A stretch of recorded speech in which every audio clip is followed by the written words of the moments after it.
Hello everyone, good morning. Welcome to Glance Academy. दोस्तों, हम लोग इस सीरीज में कवर कर रहे हैं आपकी करंट अफेयर्स वार्षिकी, जो आई दृष्टि हैंड रिटन शॉर्ट नोट्स हमने बनाए थे, लेकिन उसकी हमने ऑलरेडी क्लास करा दी थी। लेकिन आज हम लोग जो क्लास शुरू कर चुके हैं वो हाईलाइटेड पॉइंट की क्लास कर रहे हैं, जो एग्जाम में आने वाले जो डायरेक्ट फैक्ट होते हैं उनको हमें तैयार करके जाना है। हालांकि इससे पहले मैंने आई दृष्टि जो पूरी कंप्लीट सेक्शन वाइज कराई थी, national international economy, UP special, sports, संक्षिप्तियां, हर एक चीज मैंने कराई है और उसकी मैराथन भी प्रोवाइड करी है। लेकिन वहां पे हमने पूरा डिटेल से पढ़ा है, बहुत अच्छे से पढ़ा है। लेकिन यहाँ पर जो हम लोग चीजें पढ़ेंगे वो एग्जाम ओरिएंटेड रहेंगी, कि जिसको देखकर आपको पढ़ के जाना ही जाना है।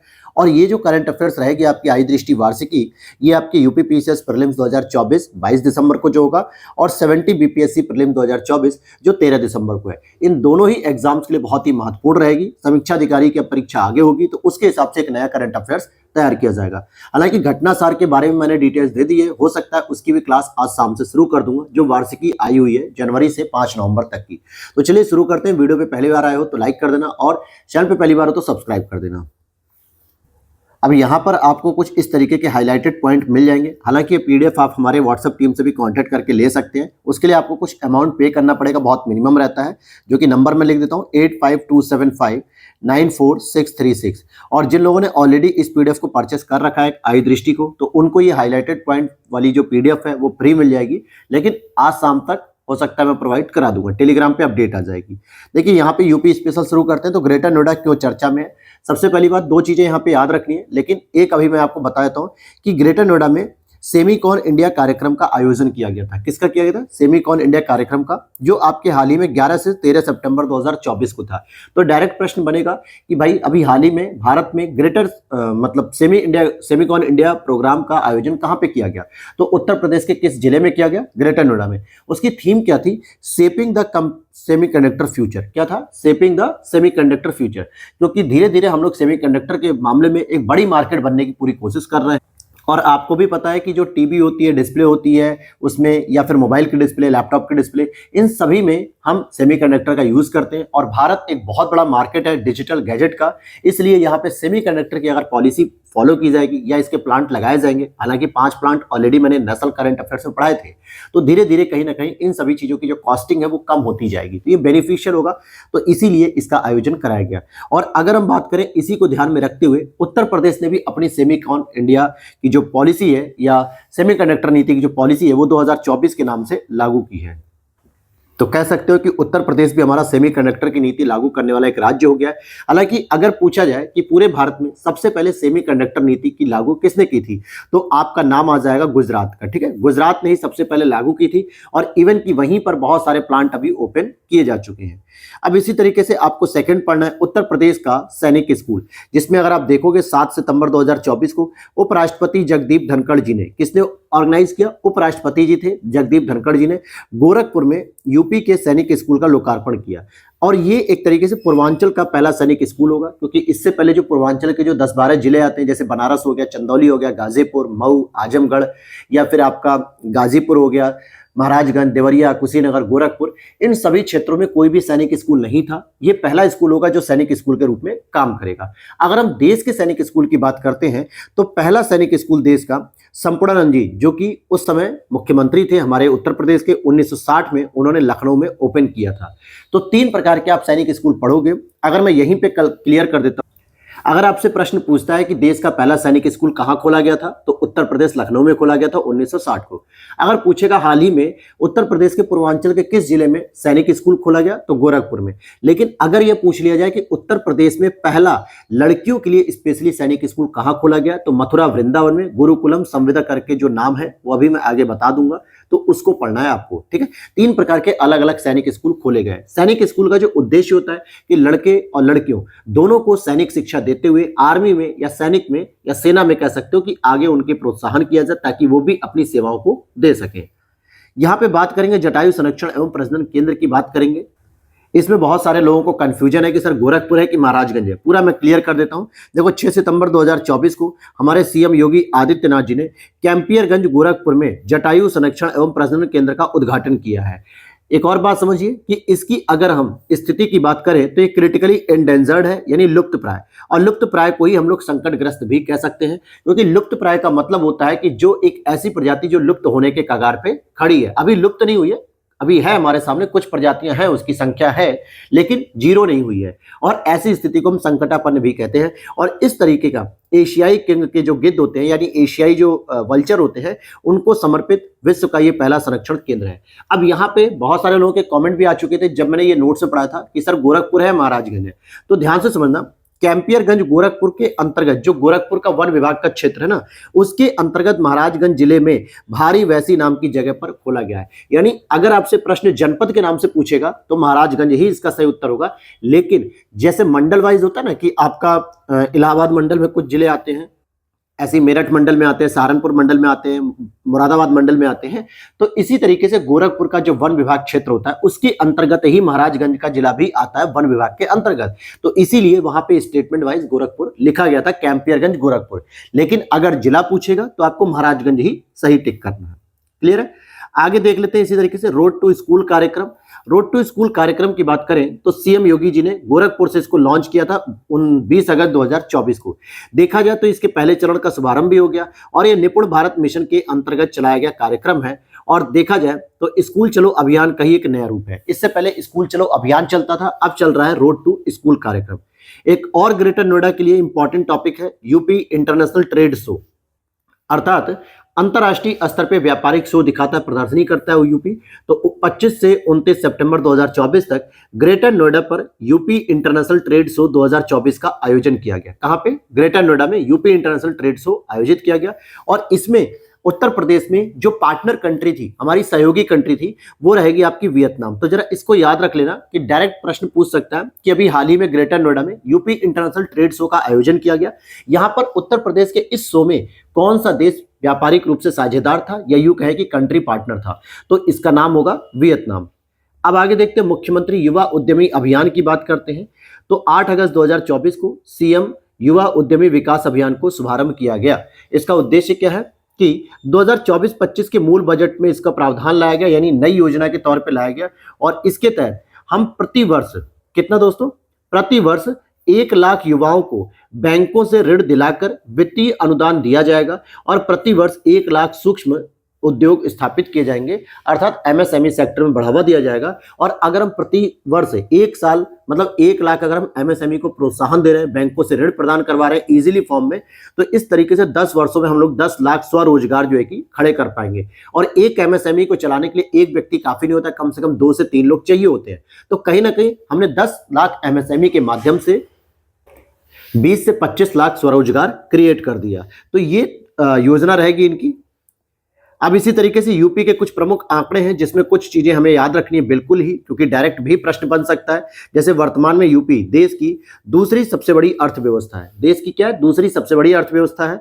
और देश की अर्थव्यवस्था में यूपी का योगदान अगर हम देखते हैं 9.10%, 9 से 10% के आसपास है। अच्छा, इस आंकड़े को आप चाहे तो याद भी नहीं कर सकते, क्योंकि अभी जो लेटेस्ट वाला आंकड़ा आया है वहां पे यूपी 5वें नंबर पे आ चुका है, क्योंकि महाराष्ट्र तो हमारा पहला योगदान करता है, देश में सबसे बड़ी अर्थव्यवस्था है, लेकिन और भी बहुत सारी इकोनॉमी आ चुकी है स्टेट की अलग अलग जो इसमें योगदान कर रही हैं। फिर और आगे देख लेते हैं। यहाँ पे लखनऊ में अटल बिहारी वाजपेयी चिकित्सालय विश्वविद्यालय का निर्माण हो चुका है। गोरखपुर में महायोगी गुरु गोरखनाथ आयुष विश्वविद्यालय का निर्माण पूरा हो गया है। मेरठ में मेजर ध्यानचंद के नाम पर स्पोर्ट्स यूनिवर्सिटी का निर्माण हो रहा है। और यूपी का जो पहला फार्मा पार्क है जो कि फार्मास्यूटिकल से रिलेटेड है, वो ललितपुर यूपी में हो रहा है। और यूपी देश में 5 करोड़ 11 लाख परिवारों को आयुष्मान भारत योजना कार्ड उपलब्ध कराने वाला पहला राज्य हो गया है। यानी जितने भी अभी तक आयुष्मान कार्ड योजना के तहत जो कार्ड वितरित किए गए पूरे भारत में, उसमें अकेले यूपी ने 5 करोड़ 11 लाख परिवारों को वितरित करके पहला स्थान हासिल किया।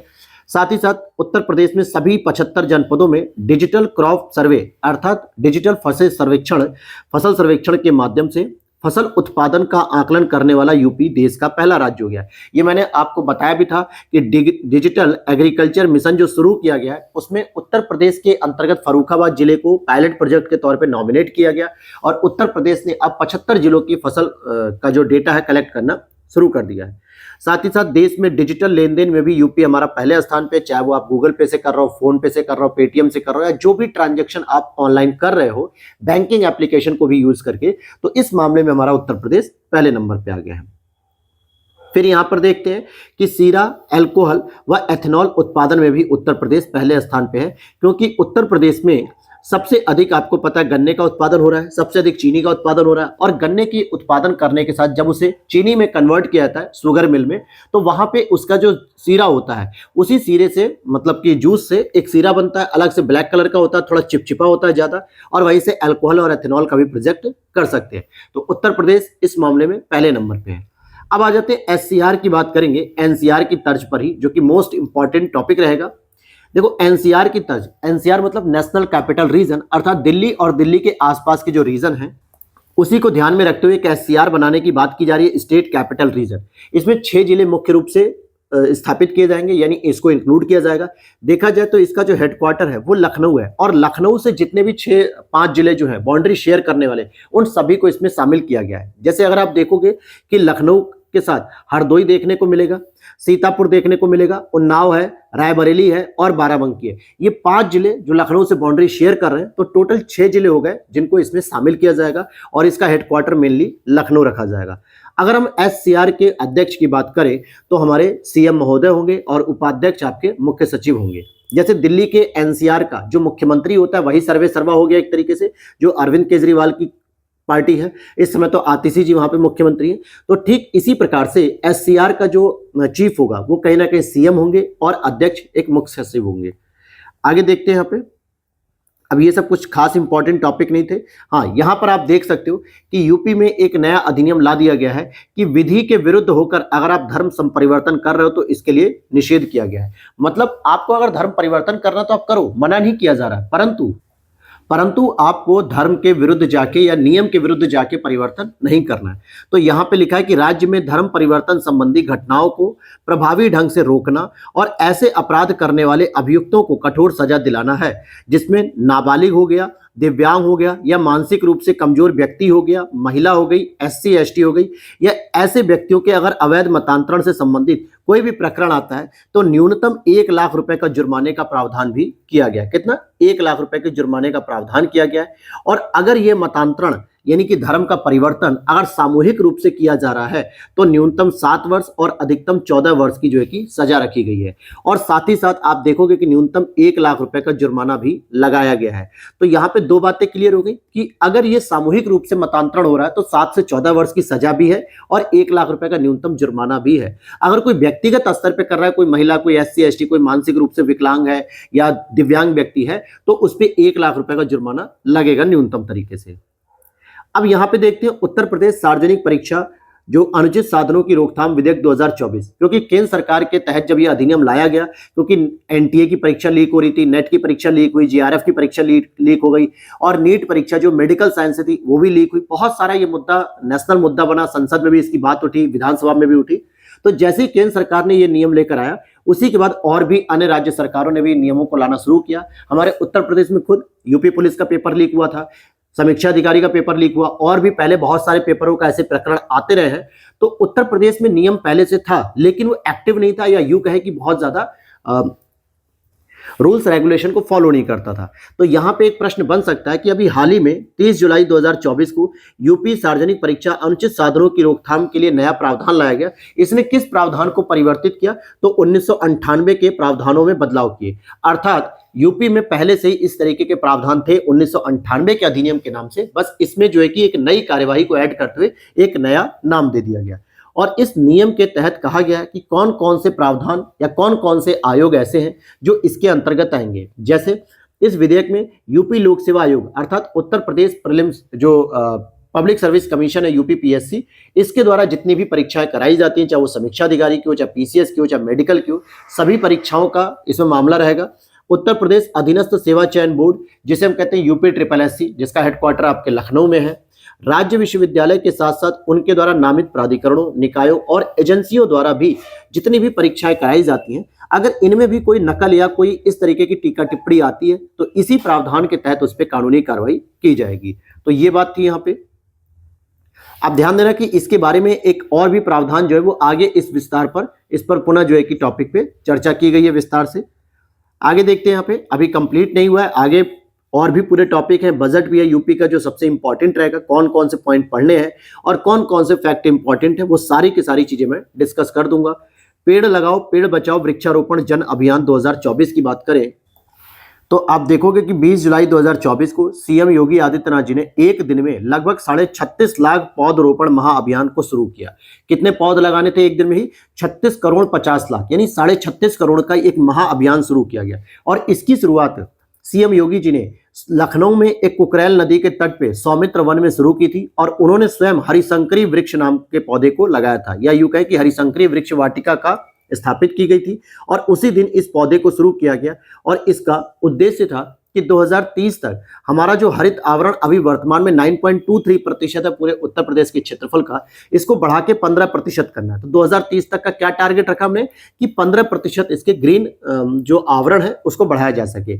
और इस दौरान सबसे अधिक जो वृक्षारोपण किया गया वो आपके सोनभद्र में किया गया, लगभग 1.5 करोड़ पौधों का रोपण किया गया।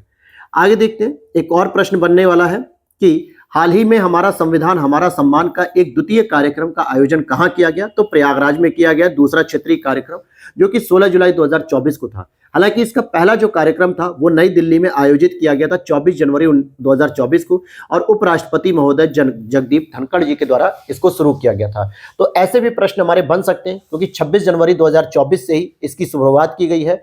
और क्या नाम था? हमारा संविधान हमारा सम्मान। और इस तरीके से इसका जो क्षेत्रीय रीजन का जो दूसरा कार्यक्रम था वो हमारे उत्तर प्रदेश के प्रयागराज में शुरू किया गया। आगे देखते हैं, यहाँ पे और भी इंपॉर्टेंट चीजें मिलेंगी आपको। क्लास में लगातार बने रहिएगा, लास्ट तक 1 घंटे की लगभग क्लास होगी। सारा यूपी स्पेशल इसमें कंप्लीट कर दूंगा और सारे इंपॉर्टेंट टॉपिक जो इंपॉर्टेंट प्रश्न है वो सारी चीजें इसमें कवर कर दूंगा मैं। अब यहाँ पर आपको देखना है कि एक उपवन योजना और हेरिटेज ट्री, ठीक है, यहाँ पे हेरिटेज ट्री एडॉप्शन योजना के माध्यम से राज्य सरकार लगभग 948 विरासत वृक्षों का पोषण करेगी। अब यहाँ पे आपको लगेगा सर इसमें कुछ खास तो पता चला नहीं, क्या प्रश्न बन सकता है? तो यही प्रश्न बन जाएगा कि किस राज्य सरकार के द्वारा उपवन योजना और हेरिटेज ट्री यानी कि वृक्षों को विरासत वृक्षों के रूप में पोषण करने की योजना किस राज्य सरकार ने शुरू की है? ऐसे प्रश्न बनेगा। उत्तर प्रदेश होगा, एमपी होगा, हरियाणा होगा, पंजाब होगा, ऐसे ऑप्शन आपको देखने को मिल जाएंगे। तो अगर आपने पढ़ा होगा कि भाई ये तो उत्तर प्रदेश की न्यूज में पढ़ा था, यूपी स्पेशल में पढ़ा था, तो वहां से प्रश्न हो जाएगा। मित्र वन की बात करेंगे कि इस मित्र वन का आयोजन या स्थापना कहां किया जा रहा है? तो ये यूपी और नेपाल की सीमाओं पर किया जा रहा है। कहां पे? यूपी और नेपाल की सीमाओं पर इसका आयोजन किया जा रहा है, स्थापना। और इसी के साथ शक्ति वन हो गया, युवा वन हो गया, बाल वन हो गया, विशेष वन हो गया, इस तरीके के वनों को भी स्थापित किया जा रहा है यूपी और नेपाल की सीमाओं पर। फिर आगे देखते हैं बायोप्लास्टिक पार्क। सीधा प्रश्न पूछेगा कि हमारे उत्तर प्रदेश में प्लास्टिक प्रदूषण से निपटने के लिए बायोप्लास्टिक पार्क की स्थापना कहां पे की जा रही है? तो लखीमपुर खीरी जिला हो जाएगा और इसके अंतर्गत गोला गोकर्णनाथ जो तहसील है वो हो जाएगी। ठीक है, ये नैमिषारण से कुछ ही दूरी पे है, हालांकि नैमिषारण सीतापुर में आता है लेकिन ये उसी के आसपास के रेंज में आता है। फिर यहाँ पे आप देखोगे कि उत्तर प्रदेश के 3 प्राचीन विरासत भवनों को नए पर्यटन स्थल के रूप में डेवलप किया जाएगा, जिसमें कोठी राशन उद्दौला की, मतलब कोठी जो है रोशन उद्दौला की लखनऊ में स्थित है, बरसाना जल महल मथुरा में स्थित है। बरसाना नाम से तो आपको समझ में आ जाएगा भाई कि मथुरा में बरसाना की होली, लठमार होली, ये सब वहीं की है। शुक्ला तालाब की बात करेंगे तो ये कानपुर देहात में, और इन तीनों को ही पर्यटन स्थल के रूप में विकसित किया जाएगा ताकि अब यहाँ पे भी टूरिज्म का विकास किया जा सके। आगे बात करते हैं माहेश्वर तिवारी जी की। ये उत्तर प्रदेश के एक प्रसिद्ध साहित्यकार और नवगीतकार थे जिनका निधन हुआ है 16 अप्रैल 2024 को, और उत्तर प्रदेश के बस्ती जिले से इनका संबंध था। फिर आ जाते हैं उत्तर प्रदेश की ग्रीन हाइड्रोजन नीति, यानी कि ग्रीन हाइड्रोजन जो पॉलिसी है 2024 की, इसमें इनका क्या टारगेट है? देखिए 14 मार्च 2024 को इस नीति को प्रख्यापित किया गया था, यानी कि प्रस्तुत किया गया था, या यूं कहें लागू कर दिया गया। और इनका टारगेट है कि अगले 5 वर्षों तक हम इस पे काम करेंगे, अर्थात 2024 से 2028 तक 5 वर्षों तक हम इस पे काम करेंगे। टारगेट इन्होंने ये रखा है कि 2028 तक हम ग्रीन हाइड्रोजन या ग्रीन अमोनिया को 1 मिलियन मीट्रिक टन प्रति वर्ष उत्पादन क्षमता प्राप्ति करना चाहते हैं। यानी प्रति वर्ष ये चाहते हैं कि 1 मिलियन मीट्रिक टन तक का हम उत्पादन करेंगे, तो इस तरीके से 5 मिलियन मीट्रिक टन उत्पादन कर पाएंगे अगले पूरे 5 साल में। और साथ ही साथ इन्होंने ये भी कहा कि ऐसे स्टार्टअप्स जो ग्रीन हाइड्रोजन या ग्रीन अमोनिया के उत्पादन में सहयोग करना चाहते हैं, हम उनको अधिकतम वित्तीय प्रोत्साहन 1 साल में 25 लाख रुपए तक का दे सकते हैं, और ऐसा हम 5 वर्षों तक लगातार करेंगे ऐसे स्टार्टअप्स को। हालांकि यूपी नेडा जो संस्था है, इसको नोडल एजेंसी बनाया गया इस कार्यक्रम के लिए। फिर राज प्रताप सिंह जी कौन है? ये राज्य निर्वाचन आयुक्त नियुक्त किए गए 7 मार्च 2024 को। राजकुमार विश्वकर्मा जी की बात करेंगे तो ये मुख्य सूचना आयुक्त नियुक्त किए गए मार्च 2024 में। इनका कार्यकाल 3 वर्ष या फिर 65 वर्ष, जो भी पहले होगा उसके आधार पर इनको रिटायर कर दिया जाएगा। ये योजना ऑलरेडी हम पढ़ चुके हैं। अब देखते हैं यहाँ पे दक्षिण एशिया का गोला बारूद कॉम्प्लेक्स। दक्षिण एशिया का कुछ नहीं है, ये भारत में स्थित है। अडानी डिफेंस एंड एरोस्पेस, ये इसकी कंपनी है। अडानी डिफेंस एंड एरोस्पेस के द्वारा कानपुर में इसका उद्घाटन किया गया और गोला बारूद और मिसाइलों के निर्माण के लिए 2 मेगा सुविधाएं यहाँ पे बनाई जाएंगी और भारत में निजी क्षेत्र की ये अपनी तरह की पहली योजना होगी। और दक्षिण एशिया का लिखने का मतलब हो गया कि इससे बड़ी कोई भी गोला बारूद फैक्ट्री कहीं पर भी नहीं है पूरे दक्षिण एशिया में, केवल और केवल भारत में खोली जा रही, वो भी कानपुर में 2 यूनिट बनेंगी इसकी। भारत की हाइपर वेलोसिटी सुरंग किसने विकसित की है? तो आईआईटी कानपुर के द्वारा इसको विकसित किया गया, जिसका नाम है S2 नामक सुविधा से युक्त होगी और 3 से 10 किलोमीटर प्रति सेकंड के आसपास की इसकी स्पीड होगी, उड़ान गति उत्पन्न करने में सक्षम होगी। तो कुल मिला के आपसे अगर पूछा जाए कि S2 नाम की हाइपर वेलोसिटी सुरंग किस आईआईटी ने बनाई है या कहाँ पे विकसित की गई, तो आईआईटी कानपुर से विकसित हुई है।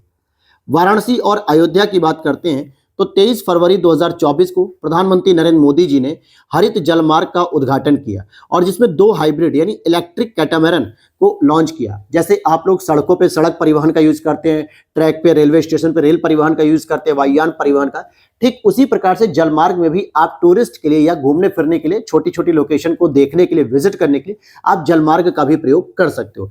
उसके लिए आप देखोगे यहाँ पे एक MV गू के नाम से है और एक MV निषाद राज के नाम से है।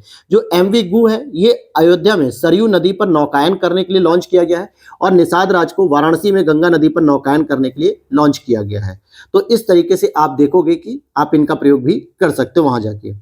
श्री कल्की धाम मंदिर की बात करेंगे तो प्रधानमंत्री नरेंद्र मोदी जी और योगी आदित्यनाथ जी ने संभल यूपी, जो कि बिजनौर के पास बाउंड्री शेयर करता है, बिजनौर मुरादाबाद के पास, तो यहाँ पे संभल में भूमि पूजन किया गया और कल्की मंदिर का निर्माण वहां पे किया जा रहा है। अब देखिए सारे पॉइंट आपको नहीं पढ़ने, बस इंपॉर्टेंट पॉइंटों को ही मैं पढ़ा रहा हूं ताकि इन चीजों को कम से कम आप लोग जरूर याद करके जाना और ये रिवीजन भी करना है।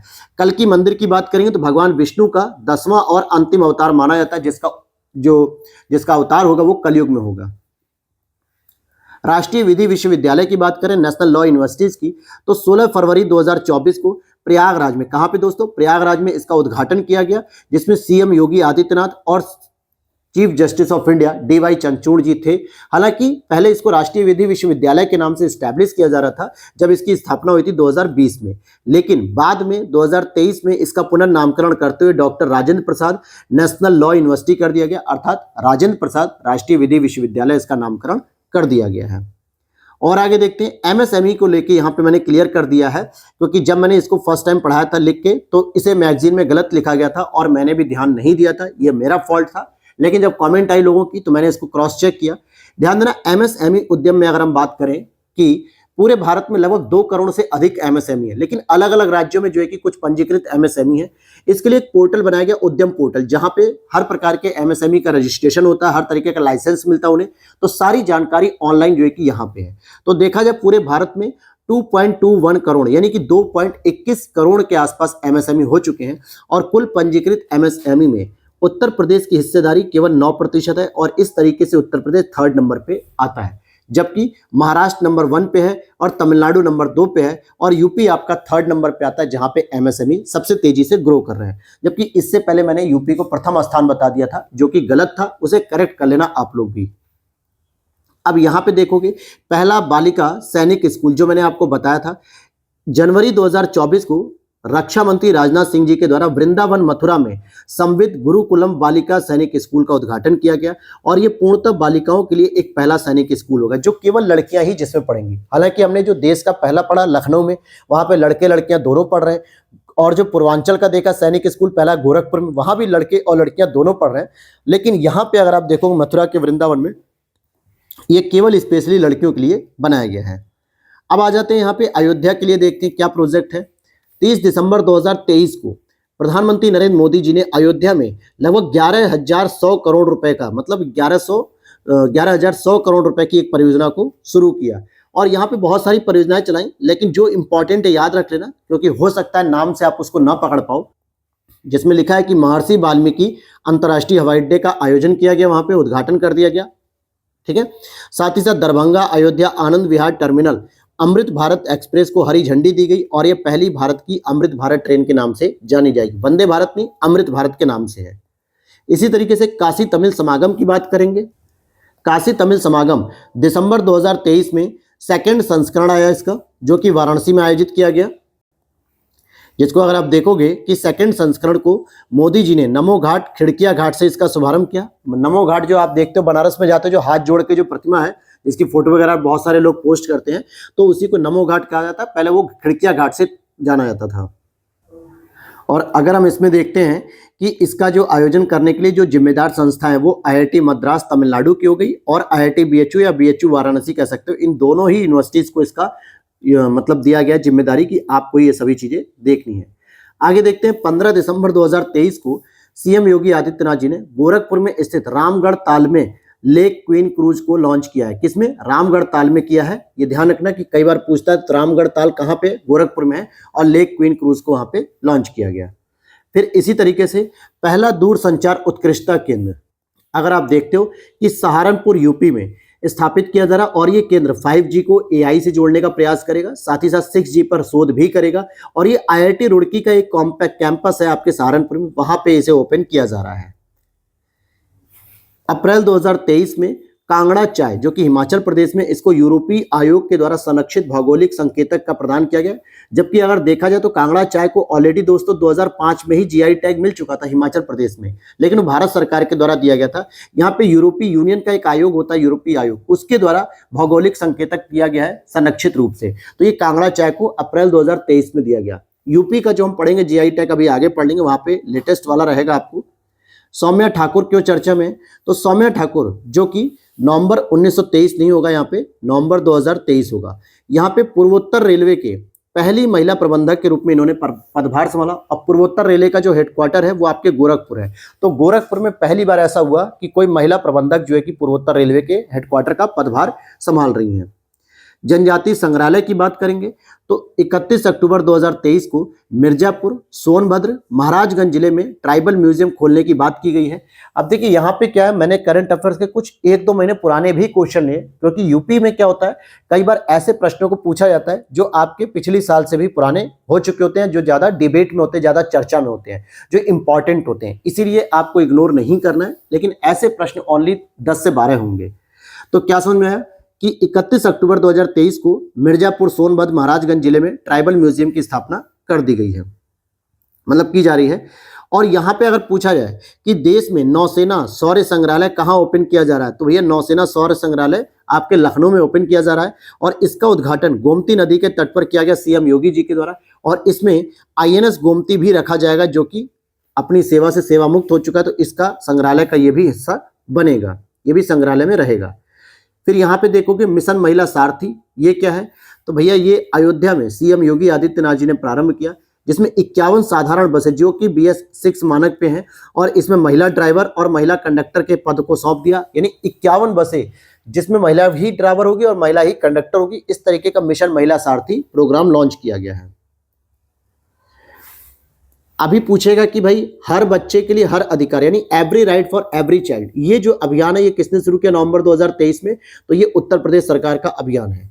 पहला सोलर एक्सप्रेसवे कहां बनेगा? तो बुंदेलखंड एक्सप्रेसवे बनेगा, जिसमें अगर आप देखोगे यूपी के पहले सोलर एक्सप्रेसवे की बात हो रही है, जो आपका पहला बनेगा। क्योंकि बुंदेलखंड एक्सप्रेसवे जो आपके 7 जिलों से होकर जाता है, जिसमें आप देखोगे 7 जिलों में चित्रकूट आएगा, बांदा आएगा, महोबा है, हमीरपुर है, जालौन है, औरैया है, इटावा है, जिसकी डिस्टेंस लगभग 296 किलोमीटर है। और इसका उद्घाटन मोदी जी ने 16 जुलाई 2022 को जालौन जिले से किया था। और इसको सोलर एक्सप्रेसवे के रूप में डेवलप किया जाएगा, जहां पे 550 मेगावाट की जो है कि प्लांट को लगाया जाएगा।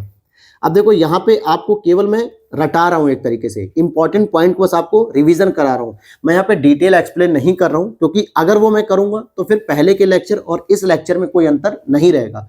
अगर आपने पहले के लेक्चर को बहुत अच्छे से समझा है तो इस लेक्चर को केवल बस आपको देख के याद करते हुए चले जाना है और एग्जाम में गोले करके आ जाने सही से। बरेली क्यों चर्चा में? हालांकि बरेली में एक नाथ कॉरिडोर डेवलप किया जा रहा है। अब जिसको नहीं पता है कि नाथ कॉरिडोर कहाँ पे है, तो देखो बरेली में मणिनाथ और टिबरीनाथ, ये दो प्रमुख मंदिर हैं जिनके नाम पे ही नाथ कॉरिडोर का नाम रखा गया। जैसे अलकनाथ, जिसमें बहुत बड़ी हनुमान जी की पूरी प्रतिमा है, बहुत बड़ा एक अमरूद का बगीचा है। और उसके बाद मणिनाथ को अगर हम देखते हैं, ठीक है, फिर तपेश्वर नाथ है, धोपेश्वर नाथ है, टिबरी नाथ है, अलग अलग जो भी नाथ मंदिर है उनको एक साथ जोड़ते हुए एक नाथ कॉरिडोर बनाया जाएगा। तो पूछा जा सकता है उत्तर प्रदेश में नाथ कॉरिडोर कहां पे डेवलप किया जा रहा है। जैसे महाकाल कॉरिडोर उज्जैन में है, ठीक है, महादेव कॉरिडोर यानी वाराणसी में है, और नाथ कॉरिडोर आपका बरेली में डेवलप किया जाएगा। भदोही की बात करते हैं तो यहाँ पे 45वें अंतर्राष्ट्रीय कालीन मेले का शुभारंभ किया गया, जिसमें ब्रांड कालीन नाम से इसका लोकार्पण भी किया गया। आगे देख लेते हैं, यहाँ पे गाजियाबाद की बात करते हैं तो यूपी के हिंडन वायु सेना स्टेशन, हिंडन वायु सेना स्टेशन में अपनी तरह की पहली ड्रोन प्रदर्शनी की गई थी, ड्रोन की शक्ति का, और जो कि भारत ड्रोन शक्ति 2023 के नाम से आयोजित की गई थी। और इसी शहर में गाजियाबाद में ही food safety standard authority of India के राष्ट्रीय प्रशिक्षण केंद्र का भी उद्घाटन किया गया है। अर्थात जो आपका जो खाद्य वस्तुओं के लिए जो मानक प्रदान किया जाता है, food safety standard authority of India, हर एक खाद्य सामग्री के पैकेट के पीछे इसका लोगो बना होता है, इसका नाम भी लिखा होता है कि इससे ये प्रमाणित है या अप्रूव्ड है। देखा जाए तो इसका जो प्रशिक्षण केंद्र है नेशनल लेवल पे खोला जा रहा है, जो इसके कर्मचारी हैं उनको ट्रेनिंग देने के लिए, तो ये गाजियाबाद में ही ओपन किया जा रहा है। वाराणसी को अगर एक बार और हम लोग देखते हैं तो मोदी जी ने 1115 करोड़ रुपए की लागत से बने 16 अटल आवासीय विद्यालयों का लोकार्पण किया वाराणसी से, पूरे उत्तर प्रदेश के अंतर्गत। और 30 एकड़ क्षेत्र में अंतर्राष्ट्रीय एक क्रिकेट स्टेडियम का भी शिलान्यास किया जाएगा, जो भगवान शिव के त्रिशूल की जो बनावट है उस आधार पे ही बनाया जाएगा उसको भी। अब आगे देख लेते हैं, यहाँ पे देखिए अंतर्राष्ट्रीय आलू अनुसंधान केंद्र की जो एक शाखा है वो आगरा में खुलेगी। कहाँ पे? आगरा में। जैसे इस प्रकार से मैं आपको एक और बता दूं कि अंतर्राष्ट्रीय स्तर पे जो चावल अनुसंधान केंद्र है उसकी भी एक रीजनल ब्रांच आपके वाराणसी में खोली जा रही है, अभी हम आगे पढ़ेंगे उसको। और इसी तरीके से आलू अनुसंधान केंद्र भी अंतर्राष्ट्रीय स्तर का एक आगरा में इसकी एक ब्रांच खोली जा रही है। गांडीव 5 क्या है दोस्तों? तो ये पुलिस मुख्यालय जो लखनऊ में है, उत्तर प्रदेश पुलिस का, और राष्ट्रीय सुरक्षा गार्ड यानी एनएसजी, इन दोनों के बीच में एक प्रशिक्षण किया गया। और ये आतंकी घटनाओं से निपटने के लिए एक ट्रेनिंग प्रोग्राम था, यानी एक तरीके से प्रशिक्षण कार्यक्रम था जो लखनऊ में आयोजित किया गया, और इसका नाम गांडीव 5 के नाम से रखा गया है।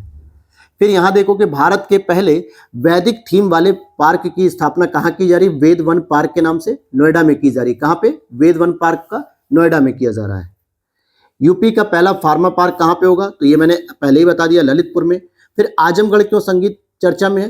तो भैया आजमगढ़ में हरिहरपुर संगीत घराना पाया था, और हरिहरपुर संगीत विश्वविद्यालय का भी वहां पे शिलान्यास किया गया है। जिसका? हरिहरपुर संगीत विश्वविद्यालय, ये आजमगढ़ में है।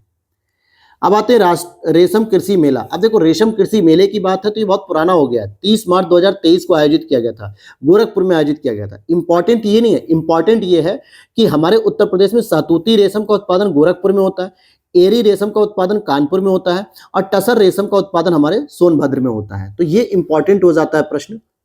वन वर्ल्ड टीबी समिट 2023 की बात करें तो विश्व क्षय रोग दिवस जो कि 24 मार्च को होता है, टीबी दिवस, इसके अवसर पे वाराणसी में उद्घाटन किया गया था 2023 वाला, और इसकी थीम थी yes we can end TB. हालांकि अब तो 2024 का भी आ चुका है, लेकिन उत्तर प्रदेश के लिहाज से 23 वाला इंपॉर्टेंट है।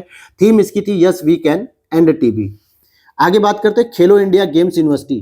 देखो खेलो इंडिया यूनिवर्सिटी गेम्स का आयोजन जब 3rd संस्करण का आयोजन उत्तर प्रदेश में किया गया था तो उसमें 4 शहरों को शामिल किया गया था। एक तो लखनऊ में हुआ था, वाराणसी में हुआ था, गोरखपुर में हुआ था, और गौतम बुद्ध नगर में। कहाँ पे? लखनऊ, वाराणसी, गोरखपुर और गौतम बुद्ध नगर।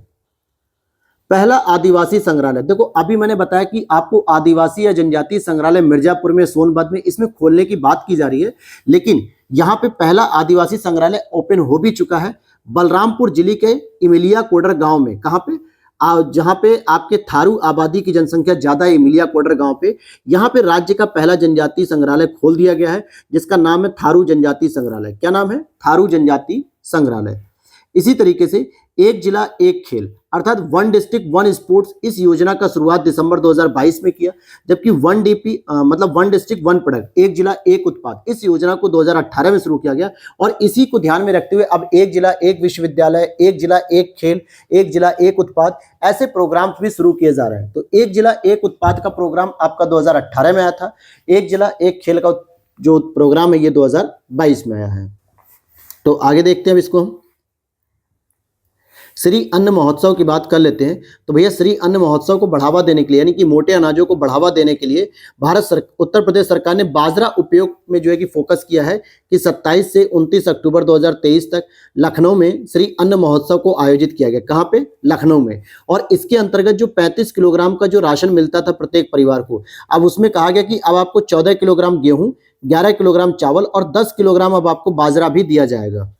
इसके दो बेनिफिट होंगे कि एक तो किसान बाजरा का उत्पादन करेगा, दूसरा बाजरा एक पोषण युक्त जो है कि फसल है और इसको खाने से लोगों में पोषण की भी वृद्धि हो सकेगी। तो हमारा हेल्थ सिस्टम भी अच्छा होगा और किसान की इनकम भी बढ़ेगी। अंतर्देशीय मत्स्य पालन की बात करेंगे तो नवंबर 2023 में अहमदाबाद में आयोजित की गई ग्लोबल फिशरीज कॉन्फ्रेंस इंडिया 2023 में अंतर्देशीय मत्स्य यानी मैदानी क्षेत्र में देश में यूपी को प्रथम स्थान प्राप्त हुआ है। कौन सा? यूपी को पहला स्थान प्राप्त हुआ है इसमें इनलैंड फिशरीज में। लड़कियों की सुरक्षा के लिए उत्तर प्रदेश सरकार के द्वारा सेफ सिटी प्रोग्राम परियोजना शुरू की गई, जो कि लखनऊ से शुरू की गई है, सेफ सिटी परियोजना के नाम से।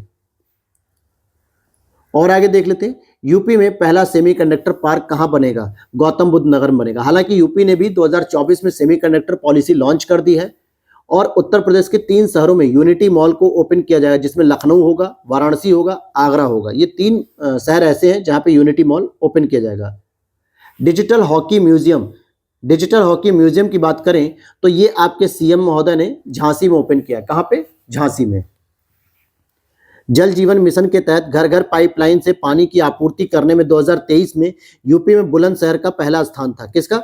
यूपी के अंतर्गत बुलंदशहर शीर्ष पे था, जिन्होंने हर घर जल मिशन को जो है कि बहुत अच्छे से संचालित किया। उसी तरीके से राज्य की पहली एनसीसी प्रशिक्षण अकादमी कहाँ खोली जाएगी? तो गोरखपुर में खोली जाएगी। कहाँ पे? गोरखपुर में खोली जाएगी। अब देखो, हर एक बच्चे को लग रहा होगा कि सर आप तो केवल बस रीड कर रहे हो और आगे बढ़ जा रहे हो, तो बिल्कुल ये लेक्चर ही ऐसा है कि जिसमें केवल पॉइंट को बताते चलूंगा और आगे बढ़ते चलूंगा। हो सकता है थोड़ा बहुत आपको लगेगा कि स्पीड भी तेज हो, लेकिन इसको कवर करना जरूरी है और आप लोगों ने पहले ही इसके बारे में डिटेल लेक्चर देख लिया होगा। नेक्स्ट आपको देखना पड़ेगा स्वरवेद महामंदिर का उद्घाटन। प्रधानमंत्री नरेंद्र मोदी जी के द्वारा वाराणसी में इसका उद्घाटन किया गया और ये 7 मंजिला एक मंदिर के तरीके से है। देखा जाए तो ये महर्षि सदाफल देव की शिक्षाओं और उपदेशों पर आधारित है और ये विश्व का सबसे बड़ा ध्यान केंद्र भी बना दिया गया, मेडिटेशन सेंटर भी सबसे बड़ा बन गया है। फिर आगे देखते हैं लखनऊ की अगर हम बात करें तो अमृत महोत्सव के तहत 50,000 पंचायतों में डिजिटल लेन देन के लिए इसको समर्थ अभियान शुरू किया गया। यानी कि जो पंचायतें हैं, लगभग 50,000 पंचायतों में हम डिजिटल लेन देन को बढ़ावा देने के लिए एक समर्थ अभियान शुरू किया गया लखनऊ में। उसी तरीके से गोरखपुर में अगर आप देखोगे तो गोरखपुर में मुख्यमंत्री जी के द्वारा पशु चिकित्सा विज्ञान महाविद्यालय का भूमि पूजन किया गया। किसका? पशु चिकित्सा विज्ञान महाविद्यालय का भूमि पूजन।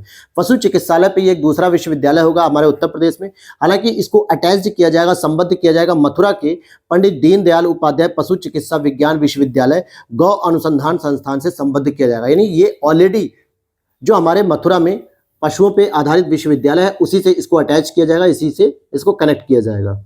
उन्नाव की बात करेंगे तो योगी जी ने महान स्वतंत्रता संग्राम सेनानी राजा राव राम बख्श को एक अश्वारोही प्रतिमा के रूप में इनका अनावरण किया है। नंदनी कृषक समृद्धि योजना, यहाँ पे क्या मवेशियों की नस्ल में सुधार करने के लिए इस योजना को शुरू किया गया। हालांकि नंद बाबा मिशन के हिस्से के रूप में इसकी शुरुआत की गई है और जिसमें 3 प्रकार की सब्सिडी सरकार किसानों को देगी। एक तो गायों की खरीद पर, गायों के संरक्षण पे और उनके रखरखाव पे आपको क्या मिलेगा? सब्सिडी भी दी जाएगी। अभी वर्तमान में 10 मंडलों के हेडक्वार्टर में शुरू की गई, जिसमें अयोध्या है, गोरखपुर है, वाराणसी है, प्रयागराज है, लखनऊ है, कानपुर है, झांसी है, मेरठ है, आगरा है और बरेली है। तो इन सभी 10 मंडलों में इसकी शुरुआत की गई है। आगे देखते हैं यहाँ पे उत्तर प्रदेश शिक्षा सेवा चयन आयोग अधिनियम, इसका गठन किया जा चुका है दोस्तों। इस अधिनियम में गठन का प्रावधान था और आयोग एक निगमित निकाय के रूप में काम करेगा, रेगुलेटरी बॉडीज के रूप में। इसका हेडक्वार्टर प्रयागराज में है, जिसके माध्यम से जितने प्रकार के शिक्षा विभाग है, चाहे वो हायर एजुकेशन को लेकर हो, माध्यमिक शिक्षा विभाग हो या फिर बेसिक शिक्षा विभाग हो या अल्पसंख्यक हो, हर सभी के शिक्षा विभाग में जो नियुक्तियां की जाएंगी, जो भर्तियां की जाएंगी, वो अब इसी आयोग के तहत की जाएगी। और ये बहुत ही चर्चित रहा, यानी कि इसकी प्रतीक्षा कई सालों से हो रही थी, 2-3 सालों से, तब जाके गठित हुआ। और इसकी जो पहली अध्यक्ष बनाई गई है वो पहली महिला ही बन गई, प्रोफेसर कीर्ति पांडे, जो काफी अच्छी बात है। और हालांकि गोरखपुर विश्वविद्यालय की पहले प्रोफेसर थी, वहां पे सोशियोलॉजी अर्थात समाजशास्त्र के प्रोफेसर थी, अब इनको अध्यक्ष बना दिया गया है। अब चलते हम लोग यहाँ पे कुछ मैंने बजट के पेज लगाए थे जो कि यहाँ से नहीं पढ़ेंगे, बल्कि हम लोग पढ़ेंगे घटना सार वाली यूपी से, क्योंकि घटना सार का भी जो मैंने जनवरी से जून तक का जो करंट अफेयर्स था यूपी स्पेशल का, वो भी मैंने जब वहां पढ़ा था तो उसकी पीडीएफ को भी मैंने इसमें मर्ज कर दिया है, ताकि उत्तर प्रदेश से संबंधित आपके टॉपिक की कमी नहीं रहनी चाहिए। अब यहाँ पे देखो, पहला ही टॉपिक है उत्तर प्रदेश सार्वजनिक परीक्षा अध्यादेश 2024, जिसके बारे में मैंने पीछे बताया था कि 1998 वाले प्रोविजन को रिप्लेस कर दी गई है। इसमें क्या है कि अब 2 साल से लेकर आजीवन कारावास तक का प्रावधान है और 1 करोड़ रुपए तक का आप पे जुर्माना भी लग सकता है। क्या प्रोविजंस होंगे इस अध्यादेश के अंतर्गत? ये मैंने बताया था कि आपका यूपी पीएससी आ जाएगा, यूपी ट्रिपल एससी आएगा, यूपी बोर्ड भी आएगा, विश्वविद्यालय के प्राधिकरण भी आएंगे, निकाय और उनके द्वारा नामित संस्थाएं भी शामिल होंगी। क्योंकि आपने सुना होगा पिछले 2-3 सालों से आपने देखा होगा कि उत्तर प्रदेश में यूपी बोर्ड के परीक्षाओं के भी पेपर लीक हो जा रहे हैं, 12th के 10th के पेपर लीक हो रहे हैं। यहाँ पे प्रवेश परीक्षाओं पर भी ये नियम लगाया जाएगा कि प्रवेश परीक्षाओं के भी अगर पेपर में कोई धांधली की जा रही है तो उस पर भी इन नियमों के तहत कानूनी कार्रवाई की जाएगी। और यहाँ पे पेपर लीक संबंधित प्रकरण में सभी अपराध कैसे होंगे? संज्ञेय होंगे, गैर जमानती होंगे और सत्र न्यायालय द्वारा विचारणीय भी होंगे और अशमनीय यानी कि जुर्माना माफ न करने वाली स्थिति भी रहेगी।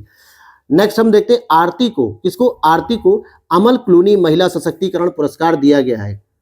यहाँ पर अगर हम देखते हैं कि 22 मई 2024 को यूपी के बहराइच में 18 वर्षीय ई रिक्शा चालक आरती को लंदन में प्रिंस ट्रस्ट अवार्ड समारोह में अमल क्लूनी महिला सशक्तिकरण पुरस्कार से सम्मानित किया गया। कहाँ पे किया गया? लंदन में सम्मानित किया गया और ये बहराइच की रहने वाली थी। इनकी क्या योग्यता थी, यानी इनको क्यों दिया गया? क्योंकि इन्होंने पिंक ई रिक्शा पहल के माध्यम से अपने कार्य के माध्यम से अन्य युवा लड़कियों को भी प्रेरित किया और उसके लिए सम्मानित किया गया इनको। हालांकि ये राष्ट्रीय शहरी आजीविका मिशन के तहत शहर की सड़कों पर पिंक ई रिक्शा की चालक हैं। आरबीआई ने पूर्वांचल सहकारी बैंक का लाइसेंस रद्द कर दिया है। ये पूर्वांचल सहकारी बैंक दोस्तों गाजीपुर में स्थित था। कहाँ पे? गाजीपुर में। इसका लाइसेंस अब स्थगित कर दिया गया है। फिर आगे देखते हैं यूपी का पहला इको फ्रेंडली रोमा नहीं होगा, ये एरोमा होगा, ठीक है, एरोमा यूपी फ्रेंडली मतलब इको फ्रेंडली एरोमा क्लस्टर कहाँ पे ओपन किया जा रहा है? तो ये बाराबंकी के भगौली गांव में यूपी का पहला सस्टेनेबल अरोमा क्लस्टर को लॉन्च किया गया और जिसमें सबसे पहले उच्च उपज देने वाली पुदीना की किस्म लगाई गई है और यह पौधों के कीट और बीमारियों सहित जैविक तनाव प्रतिरोधी भी होती है यह फसल। तो पुदीना को लगाया गया है और ये भगौली गांव बाराबंकी में ओपन की गई है। फिर यूपी के जो नए उत्पाद थे जिनको 6 उत्पादों को जीआई टैग दिया गया, अप्रैल 2024 में लास्ट टाइम तक जीआई टैग दिया गया और 6 नए उत्पादों को दिया गया है। और इस तरीके से उत्तर प्रदेश के टोटल 75 उत्पादों को जीआई टैग दिया जा चुका है, जिसमें पहले स्थान पे उत्तर प्रदेश आता है हमारे देश में। और दूसरे नंबर पे आपको देखने को मिलेगा तमिलनाडु, जिसको टोटल 58 जीआई टैग दिए गए हैं। अगर मैं बात करूं कि जीआई टैग उत्तर प्रदेश में भी सबसे अधिक लगभग 25 से 30 प्रकार के जीआई टैग केवल और केवल वाराणसी को ही दिए गए, सबसे अधिक जीआई टैग। जीआई टैग क्या होता है दोस्तों? एक ऐसा नाम या ऐसा चिन्ह होता है जो विशिष्ट भौगोलिक अवधि या स्थान से संबंधित होता है और ये मुख्य रूप से 10 वर्षों की अवधि के लिए ही दिया जाता है। 10 वर्षों के बाद किसी भी चीज को दिया गया जीआई टैग समाप्त हो जाता है। यहाँ पर देखते हैं कि ये जीआई टैग देने का काम कौन करता है। तो वाणिज्य उद्योग मंत्रालय के उद्योग में संवर्धन और आंतरिक व्यापार विभाग डीपीआईआईटी का एक प्रभाग होता है भौगोलिक संकेतक रजिस्ट्री। इसके द्वारा जीआई टैग प्रदान किया जाता है वाणिज्य उद्योग मंत्रालय के अंतर्गत। अब यहाँ पे उत्पाद और जिला देखते हैं। तिरंगी बर्फी वाराणसी से है, मेटल कास्टिंग क्राफ्ट वाराणसी से, थारू कढ़ाई का मतलब जो एम्ब्रॉयडरी है, ठीक है, जो कपड़े वगैरह पे डिजाइन की जाती है, लखीमपुर खीरी से है, बेत और बांस शिल्प बरेली, जरदोजी शिल्प बरेली और hand block print textiles Pilkhuwa Hapur में। तो ये 6 प्रकार के जो लेटेस्ट जो आपको दिए गए थे जीआई टैग, उसके बारे में ये जानकारी दी गई है यहाँ पे। आगे बात करते हैं अलीगढ़ मुस्लिम यूनिवर्सिटी की पहली महिला कुलपति जो कि नईमा खातून जी को बनाया गया है। अलीगढ़ मुस्लिम विश्वविद्यालय की पहली महिला कुलपति बनी है और इनका कार्यकाल 5 वर्ष की अवधि या फिर 70 वर्ष की अवधि, जो भी पहले हो जाएगा कंप्लीट, उस दौरान ही उनको फिर रिटायर कर दिया जाएगा। आगे देखते हैं वाराणसी में 7वीं ISARC समन्वय समिति की बैठक हुई है। 28 मार्च 2024 को वाराणसी में स्थित अंतर्राष्ट्रीय चावल अनुसंधान संस्थान का दक्षिण एशियाई क्षेत्रीय केंद्र में 7वीं बैठक का आयोजन किया गया। तो अर्थात जो अंतर्राष्ट्रीय चावल अनुसंधान संस्थान है उसका जो दक्षिण एशियाई क्षेत्रीय केंद्र है वो वाराणसी में ओपन किया गया। जैसे मैंने बताया कि अंतर्राष्ट्रीय आलू शोध संस्थान का आगरा में ओपन किया गया है। यहाँ पर आप देखोगे कि भारत, बांग्लादेश, श्रीलंका और नेपाल के कृषि अधिकारी शामिल हुए थे, जबकि इसकी अध्यक्षता किसने की थी? तो IRRI के अंतरिम महानिदेशक अजय कोहली के द्वारा की गई थी। इनका जो लक्ष्य था कि कम मीथेन उत्सर्जन करने वाली चावल की किस्मों का हम विकास करें, क्योंकि चावल के खेत सामान्यतः मीथेन के उत्पादन के लिए या उत्सर्जन के लिए उत्तरदायी होते हैं। तो यहाँ पे ये लोग ऐसी फसल का उत्पादन करेंगे जो कम से कम जो है कि मीथेन गैस का उत्पादन करेगी, साथ ही साथ पोषण से युक्त भी होनी चाहिए। DMSRDE कानपुर के द्वारा सबसे हल्की बुलेट प्रूफ जैकेट का विकास किया गया। ये जो संस्था है दोस्तों, ये DRDO के अधीन होती है ये संस्था, और इसी के द्वारा देश का सबसे हल्का बुलेट प्रूफ जैकेट को सफलतापूर्वक विकसित कर लिया गया है, जिससे शरीर पे वजन भी कम रहेगा और सुरक्षा भी ज्यादा रहेगी। पहला स्वदेशी क्रैश फायर टेंडर, भारत की पहली स्वदेशी रूप से निर्मित क्रैश फायर टेंडर दमकल विभाग जो होता है, जो आग बुझाने वाली पूरी गाड़ी होती है, उसका निर्माण किया गया, भारतीय विकास किया गया MSME की जो फर्म थी नोएडा में। अर्थात भारत की जो MSME फर्म है जो कि नोएडा में है, उसने जो है कि भारत की पहली स्वदेशी क्रैश फायर टेंडर का डेवलपमेंट किया है और भारतीय वायुसेना को इसकी डिलीवरी भी कर दी गई बाद में। प्रोजेक्ट प्रवीण के तहत क्या किया जा रहा है? यूपी सरकार ने प्रोजेक्ट प्रवीण के तहत 61,000 से अधिक छात्रों को कौशल प्रशिक्षण देने का कार्य किया है, जिसमें कक्षा 6 से 12 तक के सारे बच्चे शामिल होंगे, यानी उच्चतर माध्यमिक विद्यालय के 6 से 12 तक के बच्चे प्रशिक्षण दिया जाएगा। यानी एक तरफ वो पढ़ाई भी करेंगे और साथ ही साथ उनको ट्रेनिंग भी दी जाएगी, जैसे नियमित अध्ययन के साथ IT क्षेत्र हो गया, इलेक्ट्रॉनिक्स हो गया, सौंदर्य हो गया, स्वास्थ्य सेवा हो गई, परिधान हो गया, लेखांकन हो गया। ऐसे क्षेत्रों में उनको निःशुल्क प्रशिक्षण भी दिया जाएगा ताकि पढ़ने के साथ साथ वो रोजगार के भी बारे में जानकारी ले सकें। और इस परियोजना को 2023 में दोस्तों शुरू किया गया था एक पायलट प्रोजेक्ट के रूप में। चित्रकूट में बनेगा डिफेंस कॉरिडोर। उत्तर प्रदेश रक्षा उत्पादन के क्षेत्र में आगे बढ़ रहा है धीरे धीरे, और बुंदेलखंड क्षेत्र के चित्रकूट जनपद में डिफेंस कॉरिडोर को विकसित करने की घोषणा की गई है। और ये कहाँ पे होगा? तो चित्रकूट जनपद के करवी के खुटरिया गांव में इसका मतलब कि ओपन किया जाएगा इसको, जिसमें हर प्रकार के हम हथियार, टैंक, ड्रोन, हेलीकॉप्टर, विशेष बटन, रोबोटिक्स, इन सभी चीजों को बनाया जा रहा है। आगे देखते हैं यूपी दर्शन पार्क की तर्ज पर waste to wonder park. Uttar Pradesh सरकार के द्वारा लखनऊ में जो यूपी दर्शन पार्क है, उसी की तर्ज पर अब वेस्ट टू वंडर प्रयागराज में स्थापित किया जाएगा। यानी जितना भी जो कचरा वगैरह सामान है, उससे हम कोई ना कोई एक नया नया क्रिएटिव आइडियाज बनाएंगे, क्रिएटिव मैन्युफैक्चर्स बनाएंगे और स्थापत्य बनाएंगे, कोई बिल्डिंग्स बनाएंगे जो हिस्टोरिकल होगी, तो ये देखने में भी अच्छी लगेगी और कचरे का भी समाधान किया जा सकेगा। वेस्ट टू वंडर पार्क में वेस्ट मटेरियल का प्रयोग करके कलाकृतियां बनाई जाती हैं। फिर देखते हैं हाइड्रोजन ईंधन पर आधारित रेलवे इंजन का निर्माण। भारतीय रेलवे ने यूपी के कानपुर में स्थित IIT कानपुर के साथ मिलकर एक समझौता किया कि वो हाइड्रोजन ईंधन पे आधारित क्या करेंगे, रेलवे इंजन के निर्माण कार्य पर योजना बना रहे हैं और उस पर कार्य कर रहे हैं। और इस तरीके से IIT कानपुर के साथ ही पहला हाइड्रोजन आधारित ईंधन मतलब हाइड्रोजन ईंधन पे आधारित भारतीय रेलवे का इंजन बनाया जाएगा। गोंडा में बनाया जाएगा दोस्तों क्या, कछुआ संरक्षण रिजर्व, जो कि यूपी जिले में वन विभाग turtle survival alliance foundation India के द्वारा एक संरक्षण का प्रयास शुरू किया गया, जो घाघरा नदी की सहायक नदी सरयू नदी के किनारे एक कछुआ संरक्षण रिजर्व को स्थापित किया जाएगा। अब देख लेते हैं यहाँ पे देश की पहली digital cyber forensic lab. Video में बने रहना दोस्तों, बस अगले 15 मिनट में आपको यूपी बजट के भी मेन पॉइंट में आपको रिवाइज करा दूंगा।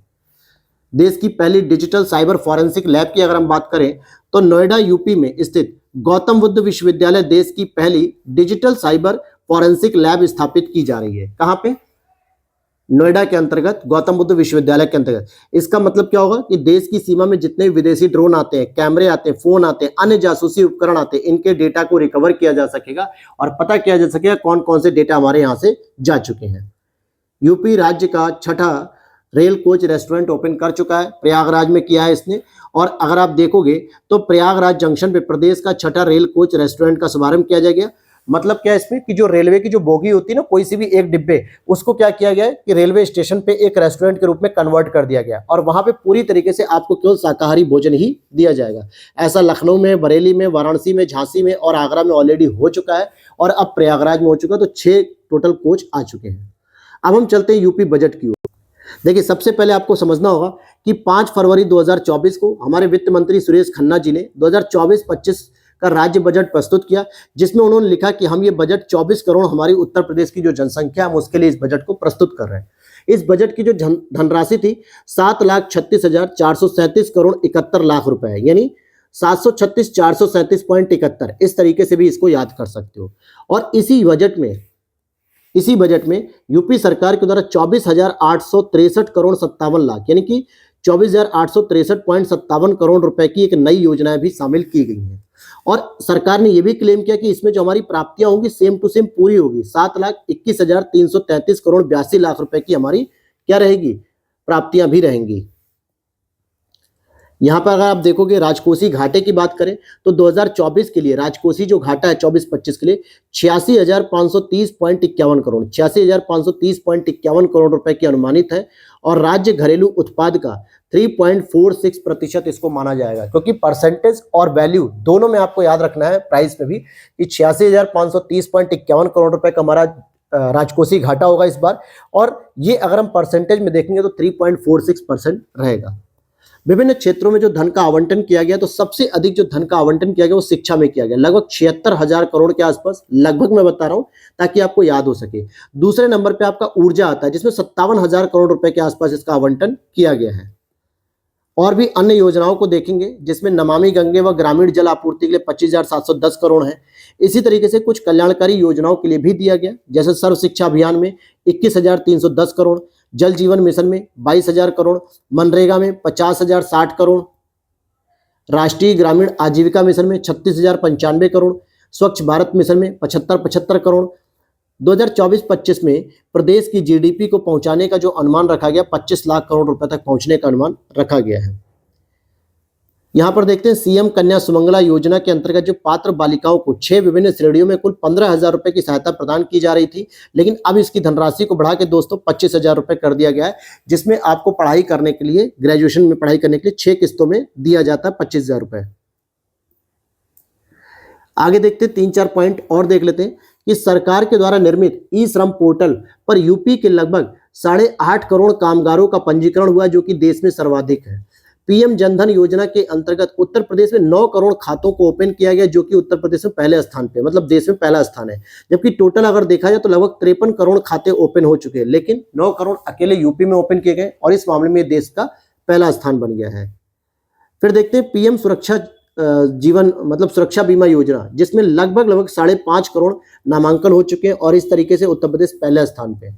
पीएम जीवन ज्योति बीमा, जिसमें लगभग 2 करोड़ नामांकन हुए और यूपी सेकंड नंबर पे अभी भी है। Ease of doing business ranking में विभिन्न राज्यों में जो लॉजिस्टिक रिपोर्ट आती है लीड्स 2023, इसमें यूपी को अचीवर्स की श्रेणी में रखा गया है। फिर यहाँ पे आप देखोगे राज्य सरकार के प्रयासों से जो मातृ मृत्यु दर है, जो 2014 में 285 हुआ करती थी प्रति लाख पे, अब वो कम होकर 2022 में 167 माताओं की केवल मृत्यु हो पा रही है प्रति लाख। इसको और भी कम करने का प्रयास किया जा रहा है। शिशु मृत्यु दर की बात करेंगे तो 2014 में जो 48 मृत्यु हो जाती थी प्रति हजार, वो 2020 में बढ़ के 38 हो गई प्रति हजार। तो बच्चों की जो मोर्टेलिटी रेट होती है वो 1000 पे काउंट होती है, महिलाओं की 1 लाख पे काउंट की जाती है। फिर यहाँ पे देखते हैं 2024-25 में कुछ नए विश्वविद्यालय ओपन किए हैं, जैसे आयुष विभाग के अंतर्गत महायोगी गुरु गोरखनाथ आयुष विश्वविद्यालय गोरखपुर में ओपन होगा। अयोध्या में एक राजकीय आयुर्वेदिक विश्वविद्यालय खोला जाएगा यानी महाविद्यालय, और वाराणसी में एक राजकीय होम्योपैथी मेडिकल कॉलेज की भी स्थापना की जाएगी। तो आयुर्वेदिक कॉलेज अयोध्या में है, होम्योपैथी कॉलेज वाराणसी में, और आयुष यानी अंग्रेजी दवाखाना जिसे हम लोग कहते हैं ये आपके गोरखपुर में होगा। बुंदेलखंड क्षेत्र में डेवलपमेंट करने के लिए बीडा को ओपन किया जा रहा है। बीडा मतलब बुंदेलखंड इंडस्ट्रियल डेवलपमेंट अथॉरिटी, इसका उद्घाटन किया जा रहा है। जैसे गोरखपुर में आता है आपका गीडा, ठीक है, गोरखपुर इंडस्ट्रियल डेवलपमेंट अथॉरिटी, इसी तरीके से यह बीडा हो जाएगा, ठीक है, बीडा होगा। अयोध्या में महर्षि वाल्मीकि अंतर्राष्ट्रीय हवाई अड्डा अयोध्या धाम का आयोजन किया जा रहा है, यानी इसका विकास किया जा रहा है। यूपी सौर ऊर्जा नीति, जो इन्होंने 2022 में लॉन्च की थी सौर ऊर्जा नीति, इनका टारगेट था कि अगले 5 वर्षों में हम 22,000 मेगावाट की विद्युत क्षमता का उत्पादन कर सकें, इसलिए इन्होंने इस नीति को लेके आए थे। महाकुंभ का जो मेला लग रहा है 2025 में प्रयागराज में, इसके लिए 2500 करोड़ रुपए की व्यवस्था की गई है। और पीएम आवास योजना के तहत, पीएम आवास योजना ग्रामीण के तहत 36,15,000 आवास स्वीकृत किए जा चुके हैं अब तक, लगभग 36.5 लाख मान लो या 36.25 लाख भी कह सकते हो। फिर यहाँ पे देखते हैं प्रदेश में औसत गन्ना उत्पादकता बढ़ चुकी है, 72 से बढ़कर 84 मीट्रिक टन प्रति हेक्टेयर हो चुकी है। नरेंद्र देव कृषि एवं प्रौद्योगिकी विश्वविद्यालय जो अयोध्या में पहले से, इसके अंतर्गत एक गोंडा में भी कृषि महाविद्यालय को संचालित किया जाएगा। महात्मा बुद्ध कृषि एवं प्रौद्योगिकी विश्वविद्यालय कहाँ ओपन किया जा रहा है, तो कुशीनगर में ओपन किया जा रहा है। पिछले दिनों राज्य को best state for inland fisheries का प्रथम पुरस्कार दिया गया। कहां पे? अहमदाबाद, गुजरात में दिया गया। साथ ही साथ प्रधानमंत्री इंटीग्रेटेड टेक्सटाइल्स अपैरल योजना के अंतर्गत लखनऊ हरदोई के बॉर्डर पे 1000 एकड़ क्षेत्र में मेगा टेक्सटाइल पार्क स्वीकृत कर दिया गया है। आगे देख लेते हैं यहाँ पे वाराणसी में National Institute of Fashion Technology NIFT की भूमि स्थापना के लिए यानी भूमि खरीदने के लिए 150 करोड़ रुपए का बजट दिया गया। जबकि अगर मैं निफ्ट के बारे में कुछ और जानकारी दे दूं तो देखो नेशनल इंस्टीट्यूट फैशन टेक्नोलॉजी, इसके अगर हेडक्वार्टर की बात करेंगे दोस्तों तो वो आपका न्यू दिल्ली में देखने को मिल जाएगा। और अगर हम उत्तर प्रदेश में बात करते हैं निफ्ट की बात, तो निफ्ट ऑलरेडी हमारे उत्तर प्रदेश में रायबरेली में स्थित है। कहां पे? रायबरेली में। ये पहला संस्थान है। अब दूसरा संस्थान आपका वाराणसी में ओपन किया जाएगा।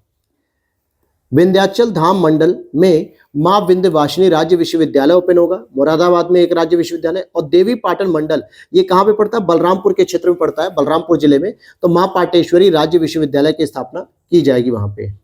इसी तरीके से प्रयागराज में निषाद राज गुहा सांस्कृतिक केंद्र श्रृंगवेरपुर की स्थापना, आजमगढ़ में हरिहर संगीत विश्वविद्यालय की स्थापना और महर्षि वाल्मीकि सांस्कृतिक केंद्र चित्रकूट में इसकी स्थापना की जाएगी। उत्तर प्रदेश में वनावरण और वृक्षावरण का जो भौगोलिक क्षेत्र है वर्तमान में 9.23% है, जिसको 2030 तक बढ़ा के 15% का लक्ष्य रखा गया है। आगे लखनऊ में स्थित जो आपका कुकरेल वन क्षेत्र है, यहाँ पे Kukrail night safari park open किया जाएगा। प्रयागराज में निर्माणाधीन डॉक्टर राजेंद्र प्रसाद राष्ट्रीय विधि विश्वविद्यालय, जिसका उद्घाटन भी किया जा चुका है राजेंद्र प्रसाद के नाम से। और यहाँ पे आप देखोगे उत्तर प्रदेश में प्रत्येक मंडल के लिए एक एक अटल आवासीय विद्यालय की स्थापना की गई, जिसमें 16 अटल आवासीय विद्यालयों का प्रधानमंत्री नरेंद्र मोदी जी ने वाराणसी से उद्घाटन भी कर दिया, यानी लोकार्पण भी कर दिया। यूपी की जीडीपी में जो विभिन्न क्षेत्रों का योगदान है, जैसे प्राथमिक क्षेत्र का योगदान 23.78 है, द्वितीय क्षेत्र का 29.66 है, तृतीय सेक्टर का 46.15 है। ये तीन महत्वपूर्ण जो है कि योगदान हो चुके हैं। यूपी देश में देखोगे कौशल विकास नीति लागू करने वाला पहला राज्य हो चुका है, जिसने कौशल विकास नीति लागू की है। फूड बास्केट के अंतर्गत दूध है, गन्ना है, चीनी, आलू, आम, आंवला, एथेनॉल उत्पादन देश में अग्रणी स्थान रखता है। और एक आप लोग लास्ट में ये भी याद रख लेना कि उत्तर भारत का, पूरे भारत का नहीं, उत्तर भारत का पहला मानव डीएनए बैंक कहाँ ओपन हो रहा है? तो बनारस हिंदू यूनिवर्सिटी बीएचयू में उत्तर भारत का पहला मानव डीएनए बैंक को बनाया जा रहा है। अब यहाँ पे ये ध्यान देना कि ये लगभग 57 मिनट की पूरी क्लास है। एक तरीके से मैं इसको इन शॉर्ट कह सकता हूँ कि 1 घंटे की क्लास है। अगर आप इसे अच्छे से देख लेते हो तो आपका यूपी स्पेशल का क्वेश्चन जो है कि मैक्सिमम यहीं से आ जाएगा। हालांकि आते ही 3 से 4 प्रश्न है, लेकिन वो इसी में से आराम से इजीली ट्रैक कर लोगे। अगर आपको भी ये पीडीएफ चाहिए हो तो 8527594636 इस पे आप व्हाट्सअप कर लेना, मेरी टीम आपसे कांटेक्ट कर लेगी। वहां पे आपको कुछ थोड़ा सा अमाउंट पे करके आपको ये पीडीएफ मिल जाएगी।